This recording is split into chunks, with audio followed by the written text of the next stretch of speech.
Bon, allez tout le monde, dans la première partie de la vidéo, vous m'avez vu déballer l'outil. Et je me suis dit, ben, on va le monter dans la machine. Et on va faire un premier test. Il y a juste, il s'est coincé dans la pièce. Mais d'abord, j'ai fait un premier passage, qui allait bien. J'ai essayé en tout premier lieu sur de l'alu. Je sais plus où j'ai mis le morceau, il est là. Voilà.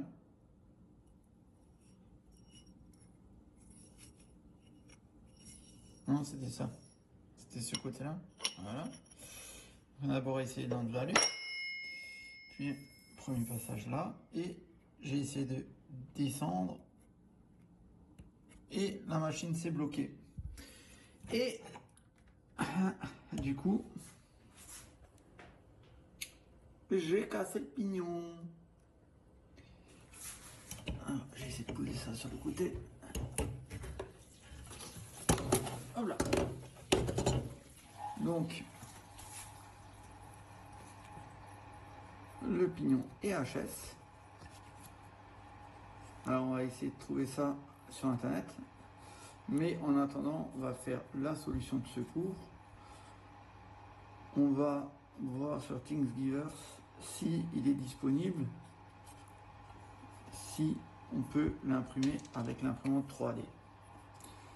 Apparemment, il y a quelque chose que j'ai déjà trouvé. Donc, je vais imprimer ça. Donc, pour moi, ça sera demain la suite. Et pour vous, dans la vidéo, ça sera tout de suite.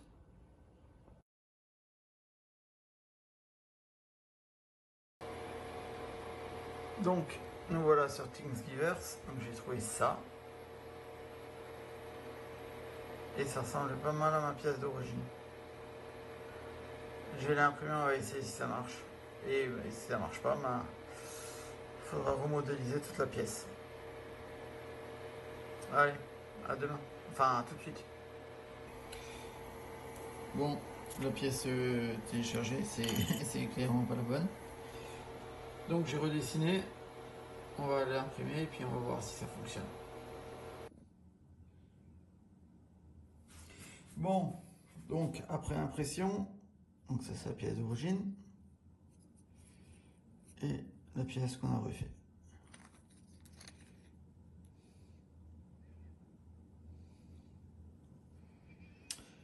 Normalement ça devrait monter sur la machine. On va monter ça sur la machine et on va voir si elle refonctionne ou pas.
Bon, alors, pour en revenir à notre fameux outil à plaquettes pour faire du surfaçage. Donc, l'outil n'a pas l'air de trop mauvaise qualité en lui-même, ça a plutôt l'air bien. Et à vue d'œil, les plaquettes, elles ont plutôt quand même, quand on les voit visuellement, elles ont l'air, je sais pas si on va voir correctement, elles ont l'air d'être de bonne qualité. Par contre, à mon sens, elles coupent rien, mais vraiment rien du tout. J'ai pas réussi, j'ai fait plusieurs essais. Donc le premier dans de l'alu, où en fait il y a quand même des traces importantes dedans. Là un peu moins. Je sais pas, j'avais encore fait là encore un petit bout, mais c'est pas terrible en fait. J'ai essayé dans de l'acier. Là pareil, le résultat il est voilà, pas terrible. Là c'était un peu mieux, mais voilà, il reste toujours, on le sent que c'est pas ça. Et ce dernier morceau, ça va pas marcher du tout en fait. J'ai plus que là. Donc ça va pas marcher. Ça m'a cassé les roues, la roue dentée qui est là-dedans. Ce qui est pas terrible non plus. Et donc j'en ai refait une avec l'imprimante 3D. Alors chose qui m'a bien dépanné. On refaire l'imprimante 3D. Bon par contre, j'en ai pas fait qu'une, j'en ai fait quelques-unes pour faire tous mes tests. Après je vais vous avouer quand même que pour tous les autres outils, ce que j'ai fait à l'imprimante 3D a fonctionné. Donc ça suffit. Et par contre, c'est à chaque fois que je remets ça dessus, que je recasse quoi. Je viens d'avoir donc la pièce originale de nouveau, qui devrait être un peu plus solide. On va la remplacer ensemble. On va enlever celle qui est encore dedans. Et pour ce qui est pour cet outil, alors je pensais d'abord faire une vidéo où on va le tester vraiment entièrement, mais les plaquettes que j'ai commandées, donc qui devraient être des plaquettes de qualité, sont pas encore arrivées et sont apparemment pas près d'arriver. Donc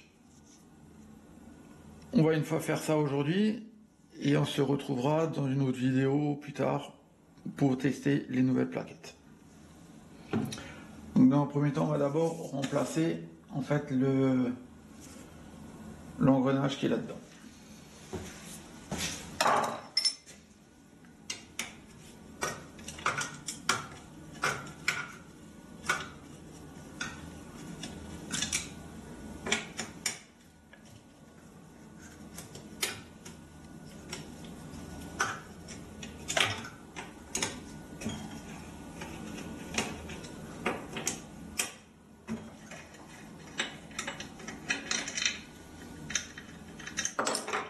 Donc pour ouvrir, vous avez 4 vis là. Là, la roue, elle est en acier, donc celle-là, elle n'est pas près de casser, un petit peu de morceau de plastique, on va coincer. Voilà. Forcément, il y a de la saleté parce que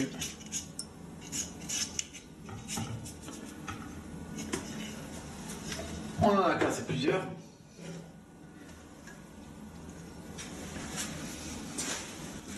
Petite vis au-dessus. Voilà.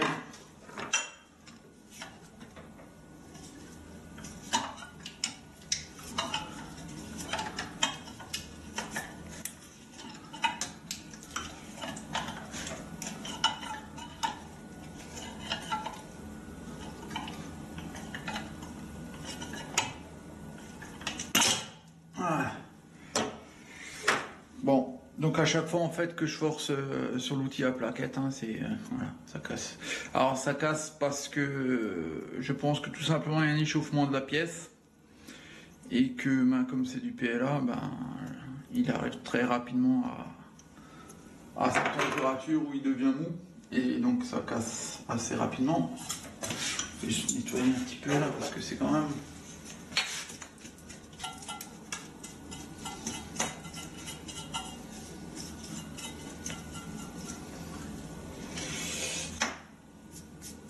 Alors, il y a la toute petite clavette qu'il faut mettre dessus. Donc quand vous démontez, si jamais tout a cassé, il faut bien essayer de la retrouver, sinon vous allez être emmerdé pour remplacer la pièce par la suite.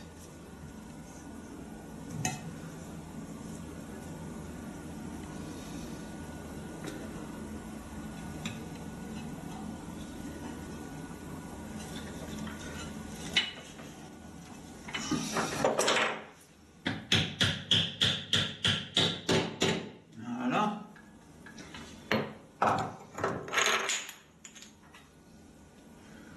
On va mettre la petite vis. Donc cette machine, j'ai regardé sur internet, je vous mettrai le lien en description. Donc toutes les pièces détachées sont disponibles et quand vous l'achetez, vous recevez le manuel d'utilisation avec la vue éclatée de la machine et donc si jamais il vous faut quelque chose, vous pouvez racheter la pièce qu'il vous faut.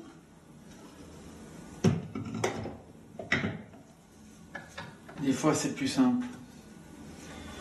Parce que là la pièce elle a coûté je crois 13 € et à peu près la même chose en frais de port. S'il faut que je renvoie la machine et que j'attends le SAV et que voilà, avec les frais d'expédition, tout ça, ça va me coûter plus cher de renvoyer la machine, même sous garantie, que de racheter la pièce et la remplacer moi-même. Donc je mettrai les liens dans la description.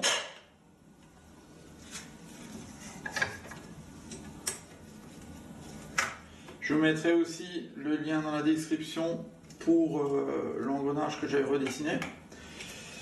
Donc ça peut bien dépanner hein, si on a besoin de la machine pour un week-end, pour terminer ce qu'on a à faire. En plus ça coûte pas grand chose quand on fait soi-même à l'imprimante, donc je mettrai tous les liens dans la description. Et donc là, ben, déjà, on a déjà tout réparé.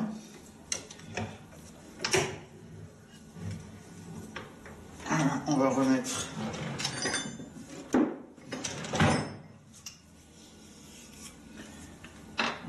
dessus.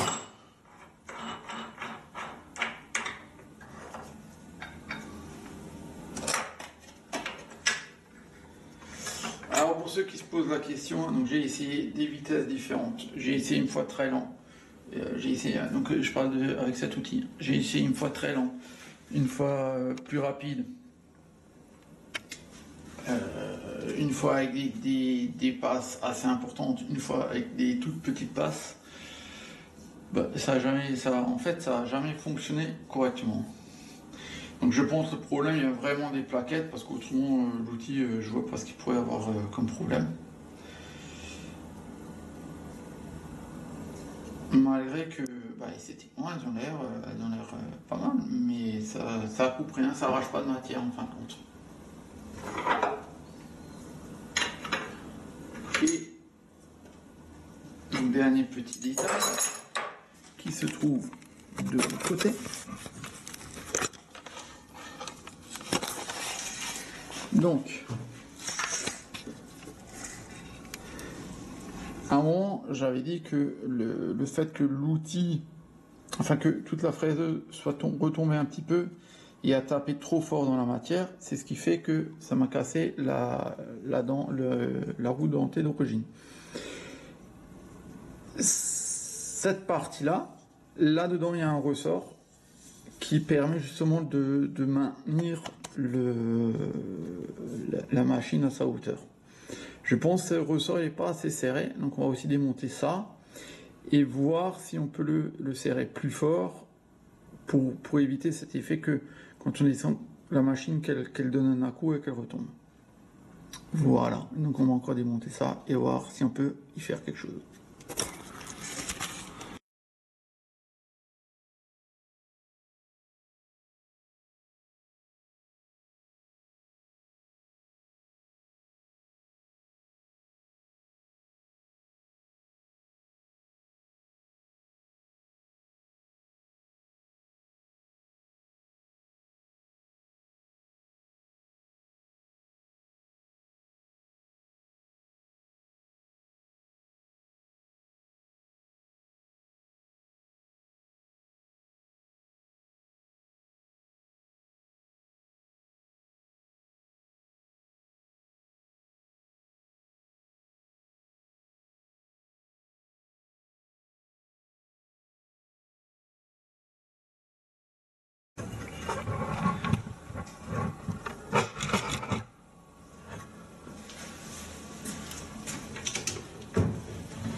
Alors ce qu'il y a, vous l'avez peut-être pas vu sur les vidéos, donc là on voit bien quand elle arrive en buter la machine et qu'on monte entièrement, elle a toujours tendance à retomber légèrement et là du coup on sent que c'est quand même un peu plus dur qu'avant, donc on devrait avoir moins cet effet de jeu sur le Z.